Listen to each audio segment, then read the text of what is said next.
Good morning at Chief Charter School. It's Friday. As you can tell, I'm here in my Halloween costume. Sort of. No, I'm still the same. Man, the other thing is my hair hasn't even grown this week. That's super weird. Wow. Okay.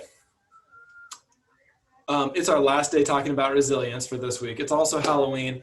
I'm not going to talk to you very much. I just have an activity that I want you to work on with your class this morning. So let's go ahead and get started. Please stand at attention if you can with your Halloween costumes on. Salute, pledge. I pledge allegiance to the flag of the United States of America and to the republic for which it stands, one nation, under God, indivisible, with liberty and justice for all.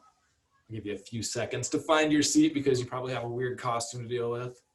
So maybe like 5 seconds. Make sure you have nothing in your hand. Be ready to be focused and listening. So we talk about resilience all week long. We've been looking at this slide. I'm going to throw it up on the screen again. Resilience is so powerful because once you start practicing this virtue or this habit of success, you realize that you are set up and ready to face hard things in your life. So I want you to just do a little self-assessment this week or today. You've been talking about it all week long. You've got these 1, 2, 3, 4, 5, 6 bullet points over here.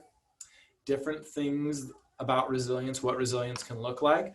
I'd like you to either discuss with your class or get out a piece of paper and just write these things. It's up to your teacher, however you'd like to do this, and take a couple minutes. What are things that you already do? Maybe some things from that list or other things we've mentioned this week.